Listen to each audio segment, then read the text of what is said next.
Okay, let's unpack this. We are diving into a really fascinating cultural and musical moment today. It's the debut of a major new reggae release called Love UP. Mm-hmm. And this isn't just, a typical track. It's a transatlantic collaboration with two Jamaican voices, Mm-hmm. MG Liz and Derajah, teaming up with a celebrated producer from Brazil. It's exactly the kind of complex, cross-pollinated project that leaves a rich trail of sources for us to look at. Right. And what we have is basically an in-depth blueprint. It details not just the song's themes, but also the intricate logistics of how two continents actually created one cohesive sound. So our mission today is to synthesize all of that for you. We want to go past the surface of the release announcement and really help you connect the dots. Connect the global production, the musical fusion. Exactly. And the profound lyrical themes of vulnerability and commitment. It's a complete look at a highly anticipated record. And hey, before we get into the details, let's make sure you can mark your calendar. Good point. The official release date for MG Liz and Derajah Love Up is scheduled for January 16th, 2026. And it'll be available, across all the major streaming platforms. Let's start with the foundation then, because the sound itself is a story. It's like roots meeting new roots. The sources immediately categorize this track with a very specific sonic signature. That's right. And that signals depth right away. The foundational sound of Love Apia is described as an eclectic, Nyabinghi-inspired reggae love song. Okay. That designation alone tells us we're listening to something rooted deeply in, spiritual and cultural tradition. So we hear that term Nyabinghi. For listeners who aren't maybe steeped in Rasta musical history, what does that actually mean? For the rhythm, the feel, how does it sound different from, say, a standard rockers or a one-drop rhythm? It's a really key distinction. Nyabinghi is the spiritual cadence of the Rastafari movement. So musically, it's typically driven by three types of hand drums. Three. Yeah. You have the large bass drum, which provides this booming foundation, then the middle-sized fund, which sort of maintains the heartbeat rhythm. Right, the heartbeat. And then the quick, sharp repeater, which plays these improvised, almost spiritual calls. So unlike a typical dancehall groove or even modern roots reggae, Nyabinghi drumming is, well, it's meditative. It's ceremonial. It creates this powerful, hypnotic, and distinctly African core rhythm that grounds the song in this deep, authentic reverence. So you have this deep ceremonial Jamaican root structure, and then you introduce this continental bridge. Right. Acclaimed Brazilian guitarist and producer Bruno Dupré. That feels like a huge stylistic jump.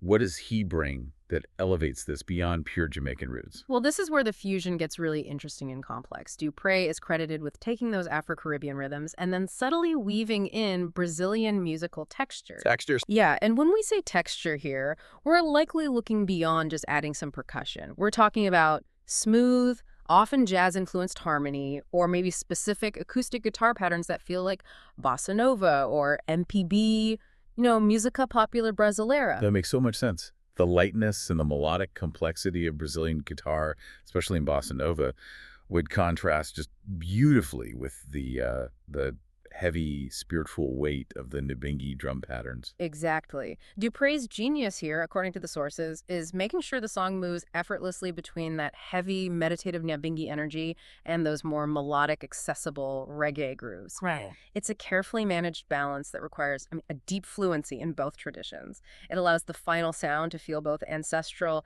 and refreshingly modern. It's a sonic signature built on a deep respect for two very distinct traditions. I'm struck by the production list here. It says Dupré is credited with playing acoustic guitar, electric guitar, bass, drums, and horns, on top of being co-producer. Yeah, pretty much a one-man band for the instrumental. Does that centralization of control maybe undermine the idea of a true Jamaican-Brazilian collaboration? Or does it maybe counterintuitively actually enhance the fusion? That is a great critical question, because on the surface, yeah, it looks like a one-man instrumental band supporting two vocalists. Right. But in the context of a remote cross-continental recording like this, Dupré's role as the instrumental powerhouse, it ensures rhythmic and tonal unity. He's crafting a single, cohesive fabric that's designed specifically to support the Nyabinghi pulse and the Jamaican voices. So if you had different musicians in different studios? It would be far harder. Imagine trying to get that seamless blend. Dupré provided the singular vision that allows the track to sound like one piece, not two things stitched together. Okay, so he's creating this highly consistent blueprint. Who else was crucial in building out the foundation? The sources credit one other key supporting musician, Raphael Senegal, who played keyboard. The rest of the effort was really focused on the engineering and the executive side. We have to recognize Fabio Chapa, who handled the critical roles of both mixing engineer and mastering engineer. And that's a huge technical challenge, unifying sounds recorded thousands of miles apart. It absolutely is, and the sources are explicit about this. They state that the vocals were recorded at the Space, Jamaica, while the instrumental was recorded at Holy Fire Studio, Brazil. Wow. This just highlights a genuine commitment to capturing the authentic sound of each artist's home, Not just generic home studios, it's a complex pipeline. It required Chapa to ensure the Brazilian instrumentals felt perfectly matched and mixed with the vocals recorded over in Jamaica. And before we move on to the lyrics, it also looks like the artists themselves took ownership of the technical and executive process. A vital point about creative control. Derajah served not only as a vocalist, but also as the vocals engineer. So he was in the room, capturing his and MG Liz's performances exactly as they wanted? Precisely. And he was also co-executive producer and executive producer. MG Liz is also listed as co-executive producer. So this whole structure means the artistic direction stayed firmly in the hands of the Jamaican artists, even with Dupré shaping the music from Brazil. Fascinating. So now that we understand the incredible logistical and musical effort that went into this, let's talk about what this massive effort is actually for. Let's shift from the technical blueprint to the emotional core. Does that sheer effort somehow translate into the sense of high-stakes vulnerability we hear in the lyrics? That is exactly the connection to make. The song isn't some casual fling, it's a profound commitment. And the production scale, I think, mirrors the emotional scale. The narrative is described as an intimate conversation of the heart-tender, vulnerable, and just deeply human. The core theme is love offered honestly, with hope and trust, yet also aware of its fundamental fragility. And the sources emphasize that MG Liz is the emotional center of this conversation, which is so striking considering this is her debut. Absolutely. MG Liz's voice carries that emotional weight.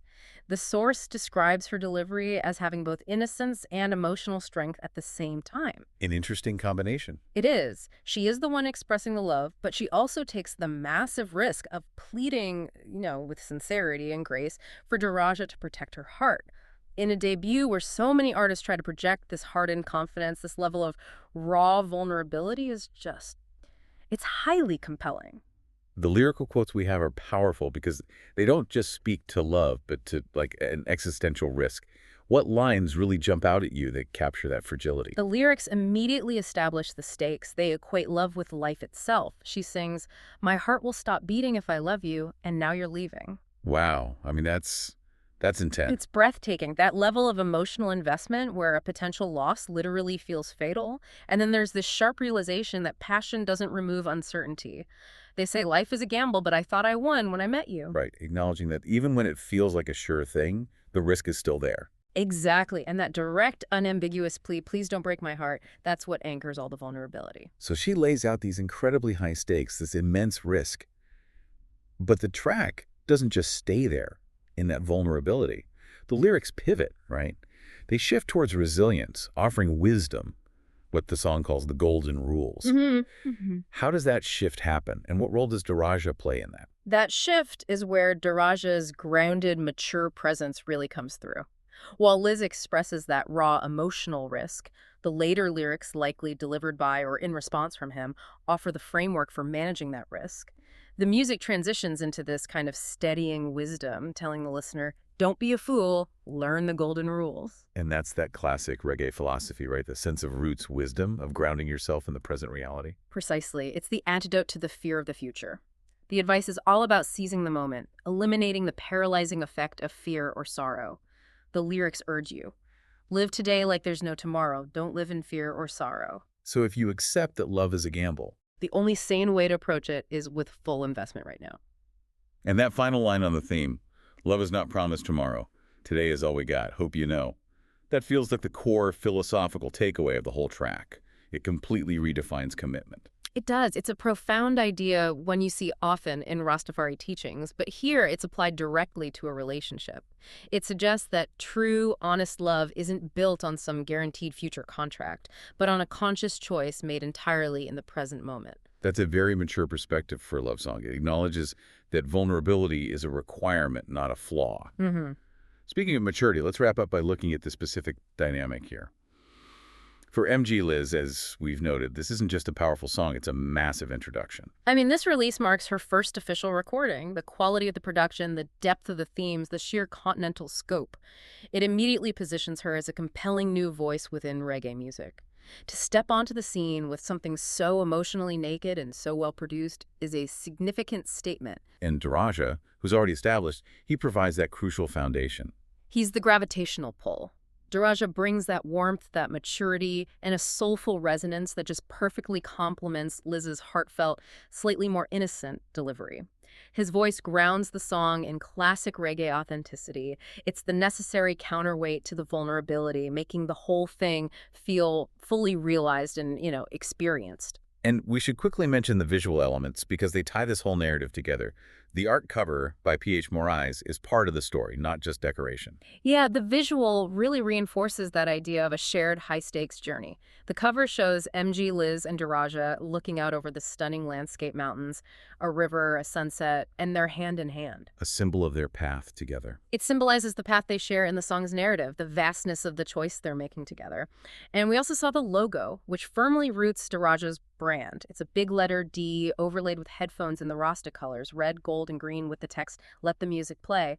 It links his established identity directly to the song's roots aesthetic. So what does this all mean for you, the listener? To summarize what we've unpacked, La Boy P is far more than a simple reggae track. It's a powerful, globally produced synthesis of Jamaican spiritual rhythm and Brazilian texture. It celebrates love as a vulnerable, present-tense choice. And it's a highly significant and compelling debut for MG Liz. It really is a masterclass in collaboration. It proves that distance doesn't negate the possibility of deep artistic unity, the blend of Nyabinghi, contemporary reggae, and those subtle Brazilian textures. It creates an auditory experience that truly stands out. And just one final reminder on availability, you'll be able to check out Love a P on January 16th, 2026 across all the major platforms, Spotify, Apple Music, YouTube Music, all of them. This collaboration successfully bridges continents, cultures, musical traditions. But if we connect this back to the bigger picture, the entire emotional structure of the song hinges on that one key lyrical concept. Today is all we got. Love is a conscious gamble, not a guaranteed contract. So, Wow. this raises an important question for you, the listener. If you internalize that idea, that commitment doesn't rely on the promise of tomorrow, how does that mindset change the way you approach vulnerability, risk, and the essential golden rules in your own relationships?